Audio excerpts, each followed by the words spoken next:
sitting around playing all these little places, you know. And I get a call that summer from some friends of my father's, guys who I greatly admired, a couple of fine blues men, Sonny Terry and Brownie McGee. And every time they came to town, I would sit right up in the front and I'd watch them like a hawk, see if I couldn't figure out what they was doing. Nobody played their harmonica like Sonny Terry, even to this day. And Brownie McGee, totally underrated, awesome guitar player. That guy knew his way around. And so I was really impressed. And they called me up and they said, we hear you're doing some shows. Would you consider opening a show for us on the west coast of California?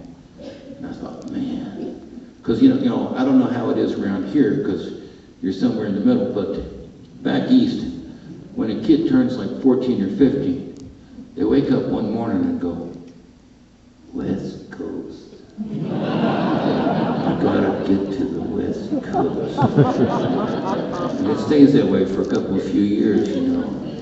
And so it was like that for me even back in those days. I wanted to go to the West Coast.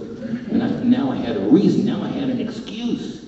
And I told my mom, I said, Mom, I'm going to go to Los Angeles, open a show for Sonny and Brownie. She was nervous. She said, Arlo, if you're going out there by yourself, well, naturally you have to stay with family or friends. I said, Mom, we don't have family or friends out there. She said, well, then the next best thing.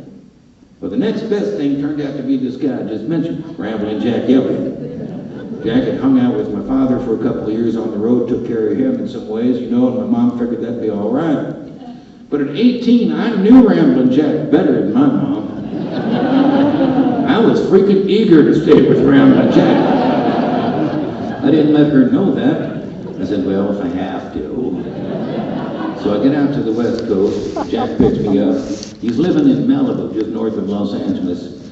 And he, in those days, and continuing to this day, is a rodeo fanatic. He's just crazy about the rodeo.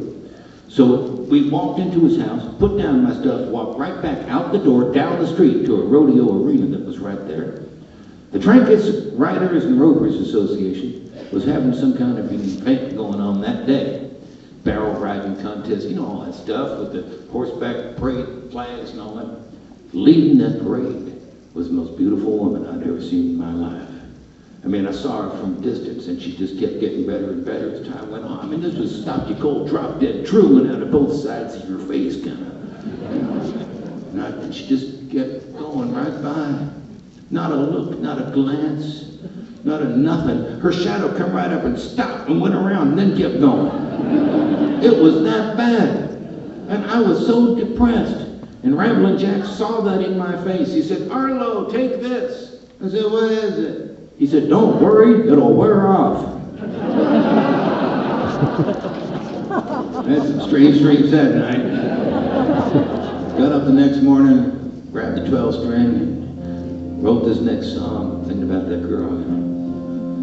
Of course, she didn't know it at the time. We'd meet again. A couple of years later, get married, have kids, and all that.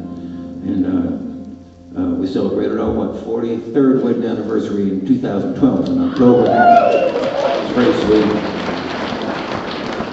She was quite ill at the time, but she lived long enough to get through that anniversary with me and all the kids and all the grandkids and stuff. And never forget that first time I saw her, you know, back years ago. And the song I wrote about her, just thinking about it. I put it on a record, come out a couple of years after that.